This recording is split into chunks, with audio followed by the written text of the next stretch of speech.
delighted to be joined here in the flesh, properly, with Sam Altman.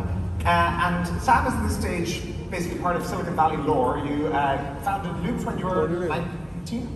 I think so. 18, yeah. And then you were on stage for the original iPhone launch as one of the key partners. You sold Loop to Green Dot. Sam ran Y Combinator for many, many years.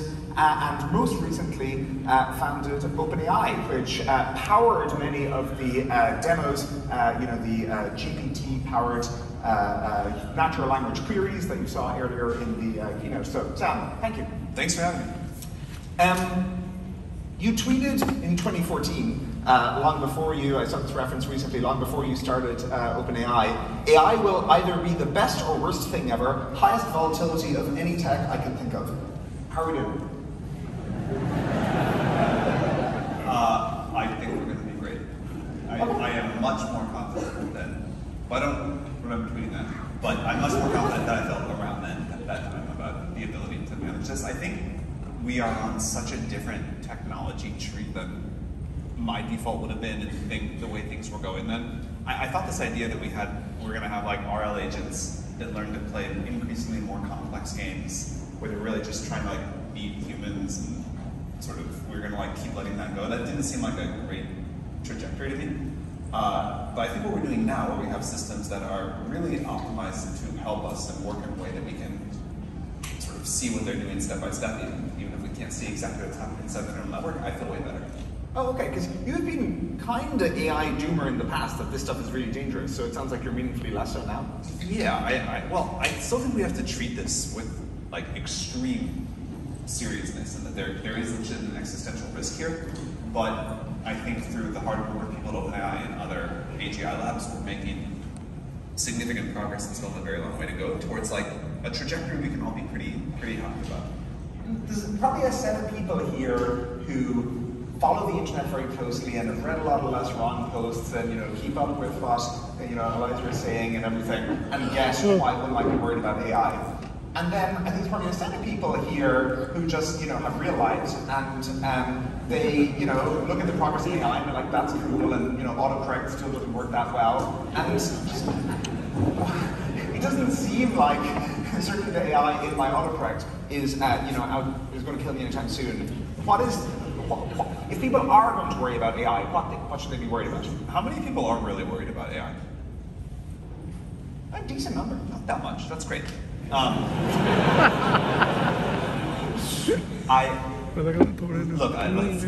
some level, I fundamentally agree with you. This is like just software, right? Other software has deterministic parts and non-deterministic parts. It's it's like fancy autocorrect. So we could take that belief, but I think from some very other way, like truly, no tricks, no parlor tricks. Like we fundamentally have figured out how to create systems that can learn, and that is something that I think is difficult to overstate the importance of. And when it moves from fancy autocorrect to something that is much more complex than that, it may not be this like super clear, super bright line. It may be a lot of a gray area. But as these systems are capable of doing more and more sophisticated tasks and figuring out more and more autonomously increasingly complex problems, that certainly does shift the way the world works. At a minimum, things just go way faster in the world. Like we have these AIs that are now kind of like part of our society. And that can go a lot of different ways, but it does mean that what any individual is capable of doing and the speed at which the world evolves is going to be very different. Maybe a good analogy is, I heard one take on, the recent financial turbulence and bank runs. Someone saying that just bank runs are different in the age of Twitter, when you have much more virality in the kind of the information cascades. Yeah, maybe that's a good example of like, there isn't anything inherently dangerous about, a bunch of tweets, but it does cause knock-on effect you have to reckon. The previous financial crisis that I think that the Fed was probably calibrated for, it was like pre-iPhone and pre-Twitter, pretty much. There were iPhones, but not everyone had them, not everyone used everything mobile all the time. And so that was like this example of where people were totally miscalibrated because of two important technological shifts. And both of those, I would say, will be smaller and less revolutionary than what AI is going to be like. So you guys have kind of two tigers by the tail now with GPT-4 or the GPTs, the series of them, and ChatGPT as well. And everyone's saying ChatGPT is the fastest growing consumer product in history. Like, what's the superlative for ChatGPT? I mean, I don't know exactly what are those things, but I will tell you, as John mentioned, I used to run Y Combinator, and people would like ask me for advice. And if you had told me as a startup you were going to like release a product that had no viral loop, no sharing features, no social anything, no network effect, nothing, no reason that you using it should make anyone else want to sign up for it. Also that you weren't gonna have the ability to use it without registering in the first place, I would say you are in bad shape. And I feel now like I've given bad advice for a long time. Well, ChatGPT is viral, just not within the product. Right. People post tweet screenshots, people, Right, but I would have said in the vacuum that viral loop is too difficult. It worked for Wordle, I guess. Well, just, don't listen too much to investors for product advice. I feel like we knew that already. What is your favorite, again, we had in the keynote, we're very excited about just natural language queries. SQL has always been a query interface, and so human language is a much nicer interface. We've been using it a lot inside Stripe for query optimization. That works really well. What are your favorite GPT use cases? Because you must have the best catalog of anyone. You touched on this, but before I talk about specific use cases, my favorite thing of all is we have finally, and I think legitimately, gotten to a new computer interface. And there has been this arc for a long time of computers getting easier and more natural to use. So you're all holding up iPhones recording this. Those are way easier than a computer. You get to just use your hands instead of having to use a mouse. It's a little bit more direct. But language is even more natural and even simpler. And we're used to conveying very complex concepts to each other via language, and then things just happen, and that's it. So the fact that we now have this new way to interact with computers, just sort of new way to use software, I think is going to go super far, and one of the surprises will be just how many places that turns out to be the right way to do it. I think kind of maybe a funny misstatement of that is, do you remember this was during your Y Combinator days, so I presume you saw this a lot. There was this hype cycle in, I want to say 2016 or 2017 in Silicon Valley around conversational bots. And people thought conversational bots were the be-all and end-all, and you would not go onto the 1-800-Flowers.com website. You would instead be interfacing with a flower bot through a natural language interface, and that's how you would buy flowers. There's some demo of that at some point. And it always seemed a bit off to me because the bots were so clunky. So dumb. Whereas now we just maybe need to bring back that vision because it was exactly right. It's definitely happening now. I think like many other tech hype cycles, it was right in terms of what people wanted. The technology just couldn't deliver it. And to the degree that technology can deliver it, I still think it's a way people want to use software. And we're seeing that. You asked about favorite use cases. We're seeing that from how people want to learn things in these new sort of AI tutors or medical advisors to just how they want to control a computer. And yeah, so I think the user desire was right, the technology just wasn't there. Yeah, one of the ways we can see this inside of Stripe is anywhere someone is doing just manual work or working with, on a series of tasks, having a team of research assistants with them, queuing up all the relevant data and having everything they need at their fingertips, having done any, mise en place, any work that they can do, to get things ready for them, is probably just a huge productivity boost. Yeah. So that's one of the ways we're looking at it. Okay, let's talk a bit about how OpenAI actually works. How do you produce things well, actually, before I get to that, what's next after, can you give us the inside scoop? You have GPT-4, ChatGPT. Probably 5. I mean, maybe. Okay, that's, but I mean, or 4.5, judging based on your numbering system. Anything else we should be excited about? Not obviously new products, but just directionally. There's a group of people here who are very excited about technology development, so let's try and learn. Multimodality is definitely something we're very excited about. So you want these. Explain that phenomenon. Yeah, you want a system that that can't only interact with text, but can do text and audio and images and video and who knows what else. Obviously, you want. Actually, I think one of the areas that people most want is just better reliability. So if you could have the best 1 out of 10,000 responses to every GPT-4 query, you'd probably be pretty happy most of the time.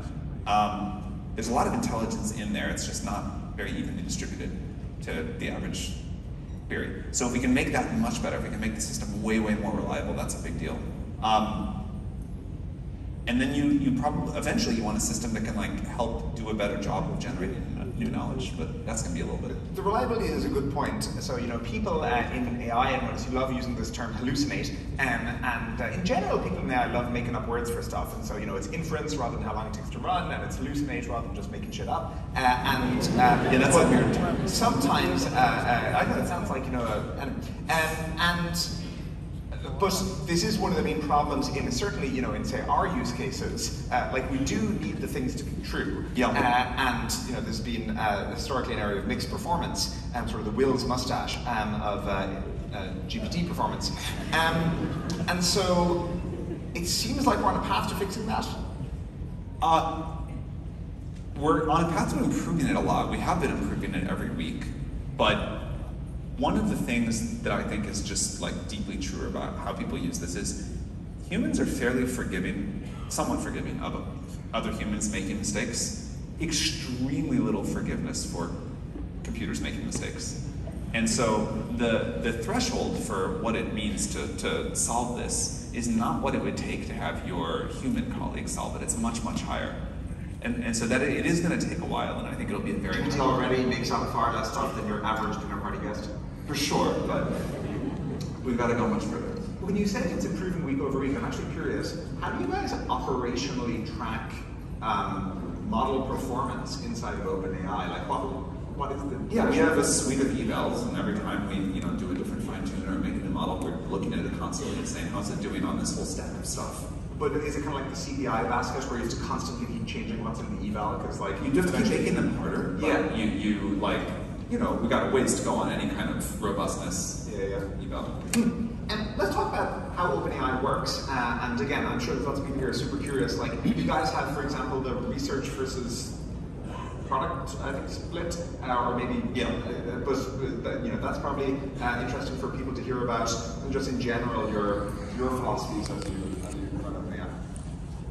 Well, the first thing I would say is how it works changes every year, or even less than that. We're still in such a steep part of the technology discovery curve that everyone, you make these great plans. What's that quote? Everyone's got a plan until they get punched in the face or something. Yeah, like that. Yeah. And then you get punched in the face, and you realize the org structure has got to change, or what you thought you were going to do, or the product you wanted to make is not possible, or there's something much better, or who knows what.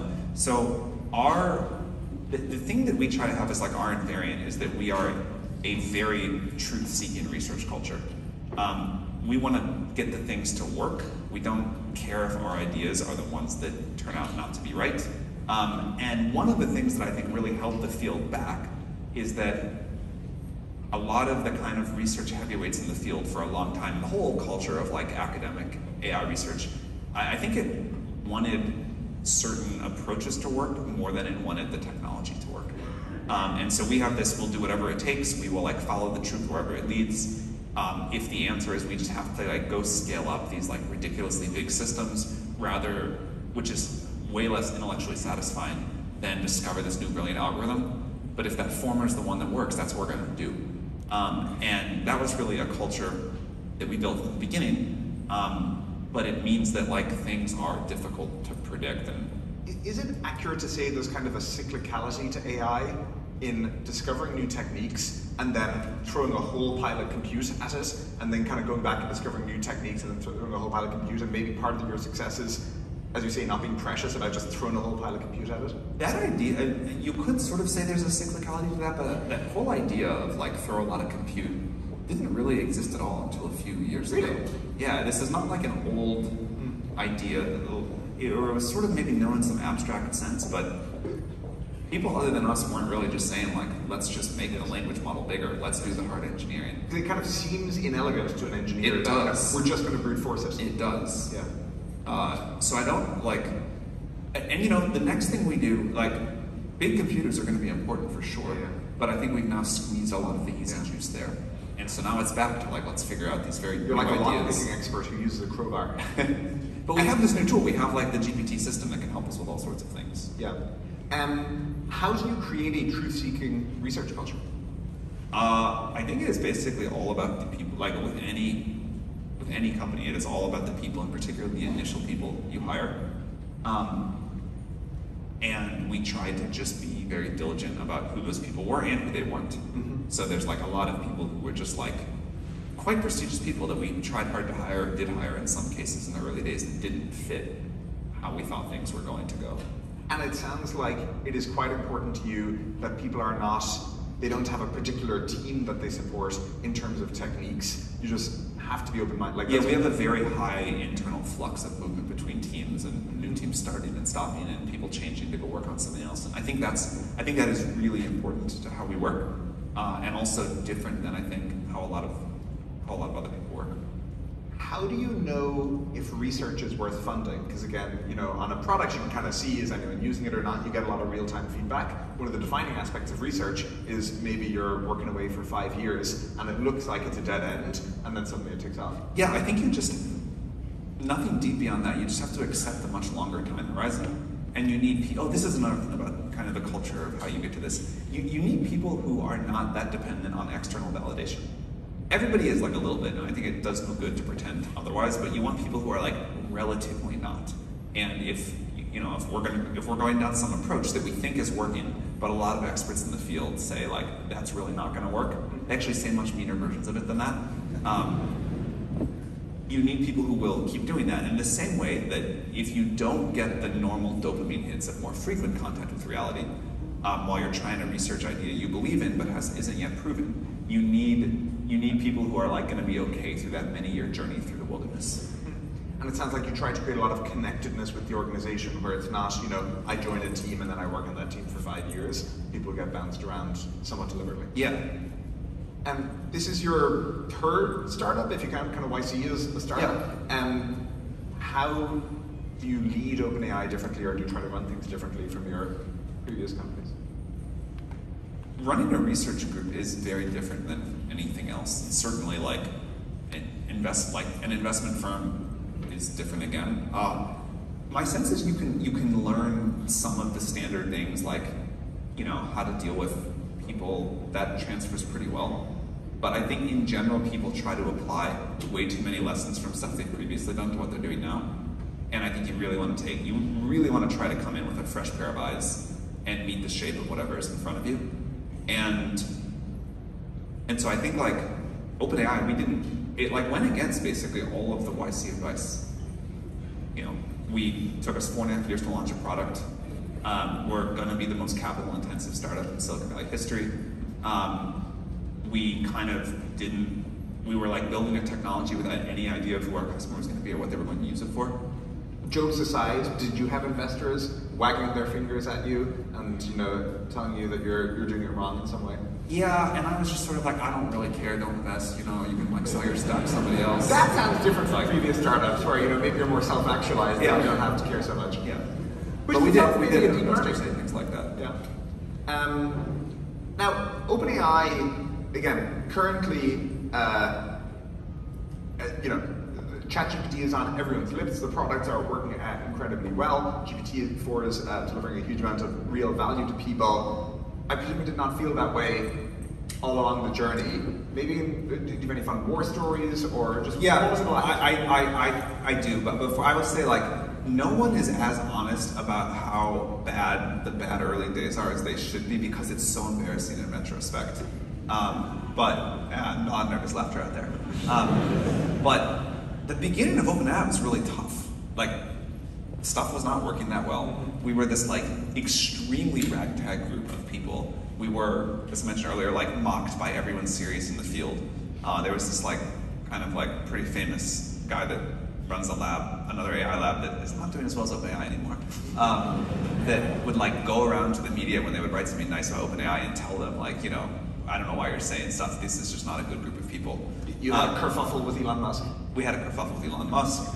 But more than that, like we just didn't have working technical progress. Like we had like some little things, you know, we did some projects that kind of worked. We even like did Dota, which was great and was what let us raise the money from Microsoft that let us do the GPT series. But it was deeply unclear how we were going to make AGI. And we were like unbelievably outgunned by DeepMind at the time. And a lot of people were like, why are you doing this? Like, DeepMind is untouchable. No one had figured out the idea of language models. Certainly no one had figured out the idea of putting an API around one or releasing ChatGPT. So yeah, it was pretty bad. It was pretty hard. And we just like kept on the one foot in front of another, but we were like constantly not able to find enough money or compute or people, and you just keep going and eventually something works. When you say you just keep going, so if I think back to because again, I think every company that gets to some scale definitely goes through the period, the dark times. And if I think back to Stripe's dark times, there's a point early on where just after launch, and the endorphins have worn off. We had a bunch of early people leave all at once at one point, and it's very draining. You lose some of your own confidence, and you think about what keeps you going.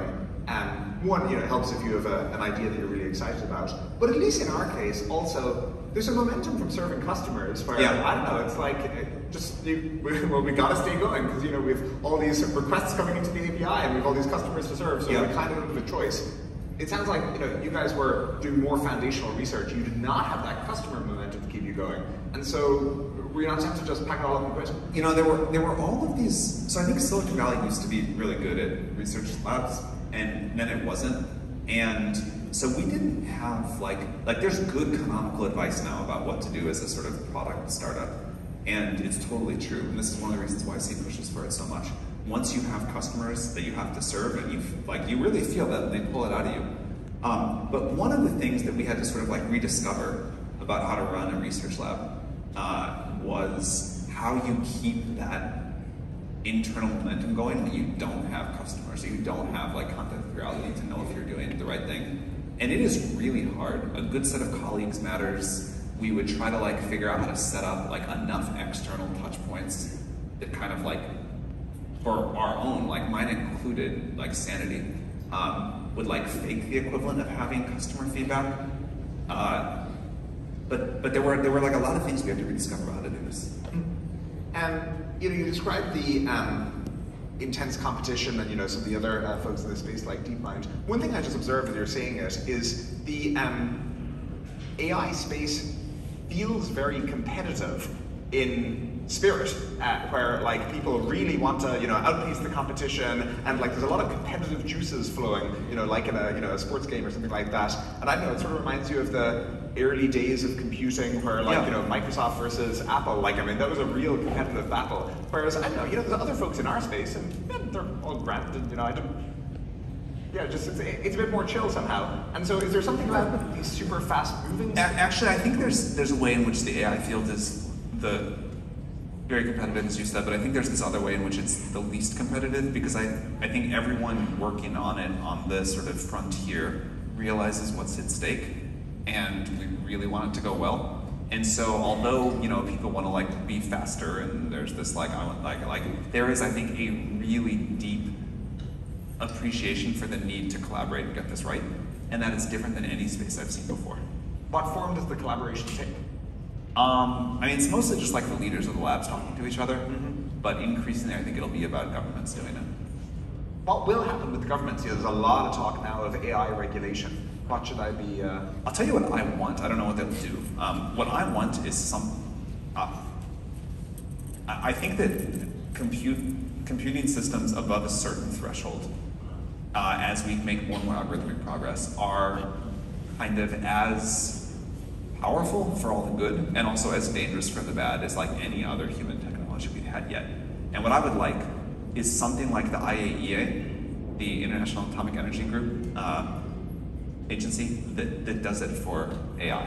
And so if you are going to create a giant AI training system, if you're going to train models that are above a certain capacity, there should be global regulatory authority over that should say, here's the test you have to pass before you deploy something. Here's standard for audits. But wait, as we shut down nuclear plants in Europe and fire up the new coal plants, and maybe it feels like we're running slightly backwards from a climate point of view. Is the global nuclear regulatory apparatus really the model we want? We haven't had a bomb go off in war since 1945, and I think most people in 1945 would have given a very low probability of that happening. It's not been perfect. It's definitely been screwed up on the power side. I'm honestly not sure that's the IAEA's fault. Like, the NRC in the US has never, as far as I know, approved a plant that has then gone on to be built in the 45 years it's existed, which is like incredibly shameful. But yeah, we haven't had a bomb go off. And you credit at least some of that. Yeah. Sorry, you just reminded me with nuclear. I forgot in Sam's intro. So, Sam has done all these very impressive things, and just while doing that, in his spare time, he has also done things like being the primary backer of Helion, which is the leading, I think, nuclear fusion startup. Should we be excited about the pending fusion future? So fusion is going to work. What I think is still unclear. Sorry, fusion will work. Fusion will work. Okay, but, well, here. Sorry, I'll retweet it out. Yeah. The thing that I think matters now is how cheap we can make the energy out of the system, and how quickly we can deploy it to the world. And these are both tremendous challenges. Maybe not quite as hard as getting the actual physics to work, but up there. And so whether this, it's totally possible we get to a world where fusion works, but it is more expensive than solar plus storage. That'd be really sad. And it's totally possible that fusion works and it's cheap, but we just can't manufacture it at the thousands of gigawatts of generative capacity we need for Earth. And if both things happen, if the cost falls by a factor of 10 or 100, then the demand really goes crazy and it's really, really hard to make enough. But I think probably we will figure it out, and probably we will get to a world where, in addition to the cost of intelligence falling dramatically, the cost of energy falls dramatically too. And if both of those things happen at the same time, I would argue that they are currently the two most important inputs to the whole economy. We get to a super different place.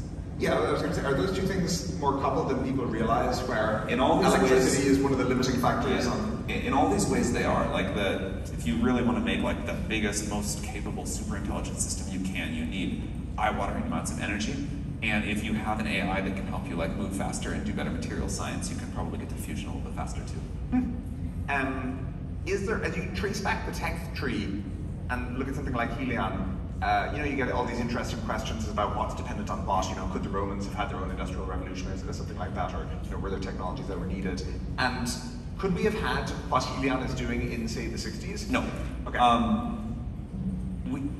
Again, it's always funny how these things play out, but the whole semiconductor revolution also means that we can do the kind of switches we need for Helion now. 10 years ago, 15 years ago, certainly it would just have been totally impossible. The material science, the progress that we've made for many different parts of the machine, the computer modeling stuff we can get to understand how the plasma is going to work. None of these things would have been possible before. So it's the product of decades of material science on many computer modeling. Yeah, it's the product of major progress in 5 different areas being multiplied together. Mm-hmm. That means you can do things that the last time around people made serious fusion efforts were totally impossible. Got it. Okay, sorry, I distracted us. Going back to AI regulation, so you think capping compute is just a sensible, pragmatic way to I wouldn't cap it. I think maybe you should at some points along the way, but long term, that's clearly not the answer. But I would just say above increasing thresholds, there are increasing regulatory demands. So if you're going to make a system that is likely to have some very powerful capabilities, you should have a different regulatory regime than if you're training a model on your laptop. Do you think we'll sadly just back into regulation through essentially protectionism and kind of humans protecting human turf, where the lawyers figure this out, where various things just require a lawyer? Why? Because we make the rules for the lawyers. I don't.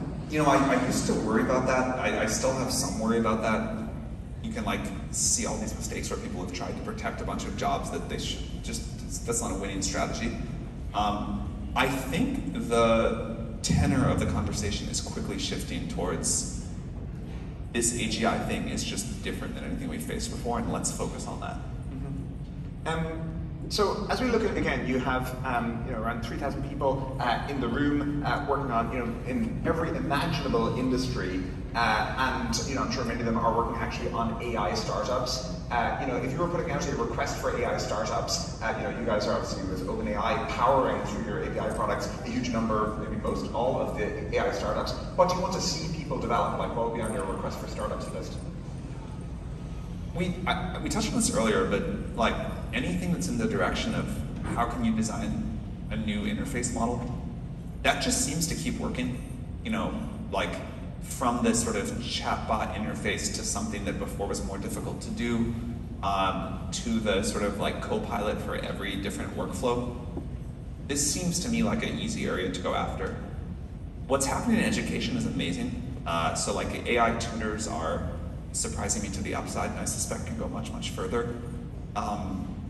But the most fun part of this is you always underestimate the creative energy of the world when it really gets focused on something.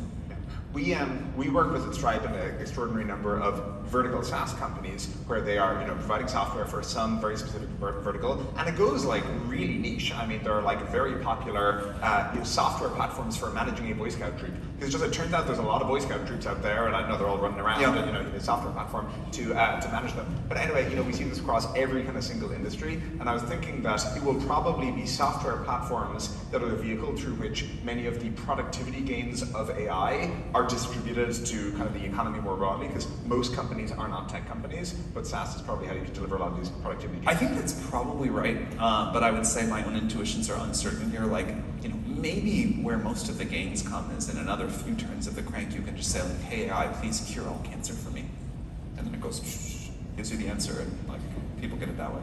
That'd be fun. Obviously, it's very exciting. It'd be very exciting actually in education, just like the Bloom Two Sigma effect, that tutoring kids one-on-one with mastery learning techniques, where you like wait until the kid has actually understood it until you go to the next level. The reason they call it the Bloom Two Sigma effect is because it produces 2 sigmas of outperformance versus the baseline, and that is maybe the most exciting. I think this is why the AI tutors are surprising so much on the upside, because they can do exactly this so well. Yeah, 2 sigmas, like that's a lot of. It's a lot. Sigmas.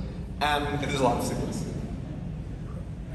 The companies here that are not AI companies, any advice for them as they look to adopt AI within their business? So yeah, internal productivity.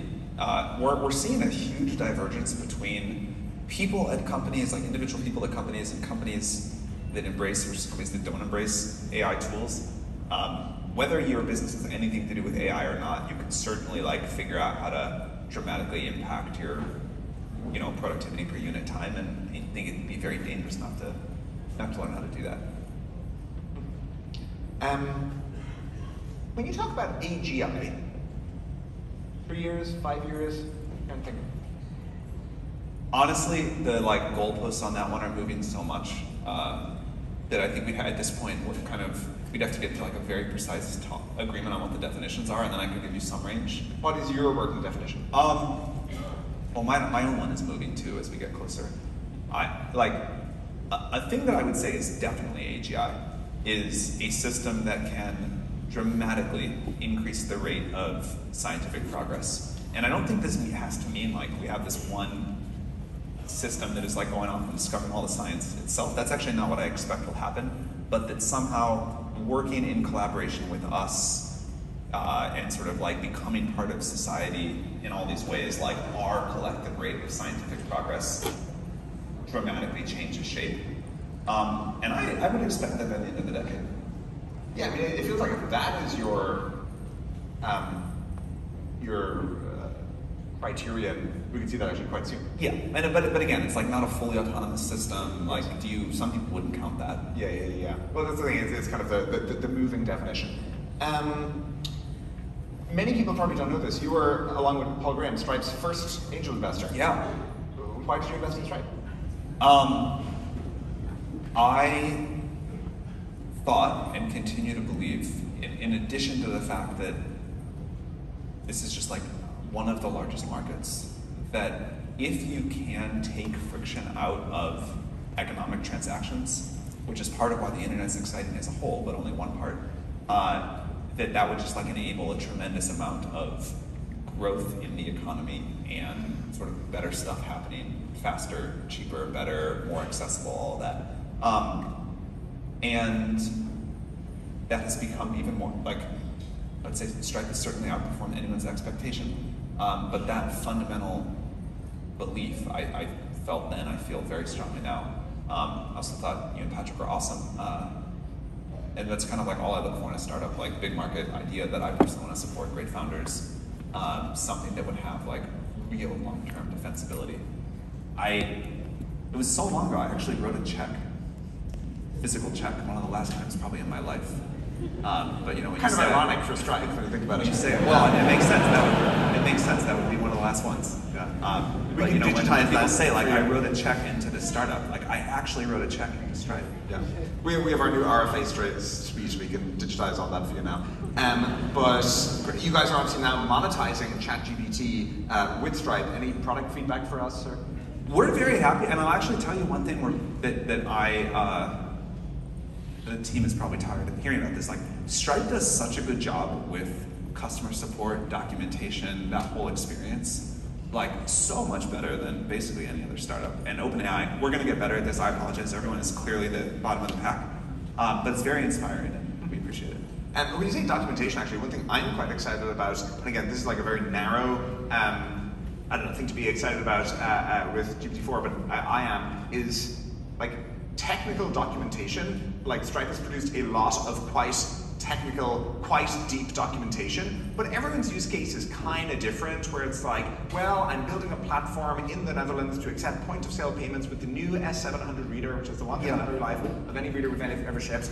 And I just want to, figure out what my implementation plan is. Yeah. That is the kind of thing GPT-4 is excellent. Yeah, this seems like clearly the future, Yeah. where you'll just go to GPT-4 or some system like it and ask it any question you have, and it'll give you a perfect custom answer. Actually, maybe a narrow product question. Will you go to the Stripe integration builder and the integration builder will come up with a thing for you? Or is everyone kind of overthinking it and actually you'll just go to GPT-4 and say, hey, GPT-4, how should I build my Stripe integration? We're still trying to figure out the answer to that question. Do people want to use one centralized chatbot for their entire workflow, or do they want the chat interface everywhere? So we're like, we're trying versions where it all comes together with plugins. We're trying versions where we make it easy to embed chat-like experiences elsewhere. I think the world hasn't figured this out yet. Yeah. And you guys, you should pick your API product, because again, one of the things that people are worried about is like the data usage, and you want to be able to use data, but you don't necessarily want to go back into feeding, the models and everything like that. But you guys have solved all that with your, API product. Yeah. Just people may not know that. So we're trying to clear this misconception up. We don't ever train on any data submitted to the API. So you can use it comfortably as a business. That will never get into our training set. And that's really important to us, because we realize how sensitive the data is. We don't retain it long term. We don't train on it. It's like your data. We totally get that. We have plenty of other ways to improve our models. We will continue to drive prices down a lot over time. We will continue to make the models better. We have this vision that we can make our APIs pretty simple to use, and then and pretty long-term stable. And then as we make the models smarter and smarter, it just sort of lifts up the whole internet, the whole technology industry with more intelligence. So that is our we want to always astonish people on how much intelligence they get for how little money, and I think we can keep doing that for a long time. When we talk about data, I think the one thing that maybe surprises people is how small the models are. I don't know if you've really seen stats on just how small various models are. But we see a lot of on-device or on-prem or on my individual device inference. It will be a long time until you can have a GPT-4 class model running on your iPhone. But, technology marches on and someday. Yeah. So maybe for specialized use cases, but yes, probably not kind of for broad use cases. Okay, last question, because we are running up against time. But again, you talk to a lot of startups, you advise a lot of startups, you have companies big and small, not just startups, but including some startups in the room. As you stare down 2023, we spent a lot of time talking about AI in particular, but also as you look at the macroeconomy, as you look at the hiring market, as you look at the return to office, we're talking about backstage, everything like that. Just what are you advising your startups on these days? What mistakes do you see people making that you try to correct? What advice would you leave everyone with? I mean, look, I think definitely one of the tech industry's worst takes in a long time was that everybody could go full remote forever and startups didn't need to be together in person and, you know, there was going to be no loss of creativity. I would say that the experiment on that is over and the technology is not yet good enough that people can be full remote forever, particularly not in startups. I feel pretty strongly that startups need a lot of in-person time, and the more fragile and nuanced and uncertain set of ideas are, the more time you need together in person. Like, that is the thing that we still have not translated on to like Slack and Zoom and whatever else. And I was talking to a lot of recent startups who have been remote, who were all remote the whole time, decided not to come back, versus the ones that either started in person or came back together in person. The different, like, there's a huge separation there. So I think that's one big thing. The sort of macro economy, I don't really know. I always had good predictions on the macro. I only think about AI now. I used to like have all these interests. I used to like have a lot of ideas, and now I only have one. I mean, presumably the economy recovers at some point. That's actually as specific as many serious macro prognosticators, or as specific as many macro prognosticators, I guess, but you're just much more concise. They use many more words to express roughly the same sentiment. Yeah. Okay, well, so get back to the office and presumably the economy recovers at some point. Well, we're not taking live questions, but apparently we are with this person, so we'll take one live question and we'll close. This is a new, sure.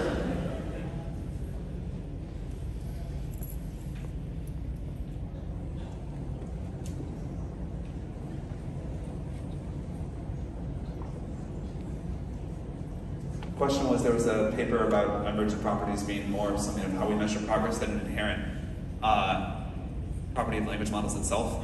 Didn't see the paper, totally disagree, but I think it's like a question of how you define emergent properties. The number of experts that sort of try to weigh in about why this is just statistical prediction, there's no intelligence, there's nothing useful here, versus like the experience of people who use these models, I'd say the experts are clearly in the wrong in some important sense.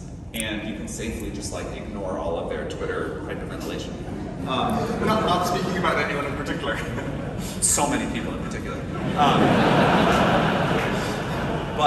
But in the same way, like, you can say, well, this isn't really emergent behavior, it's a measurement error. If it's doing something new and useful, that is emergent behavior in a sense that I think, like utility is the figure of merit here.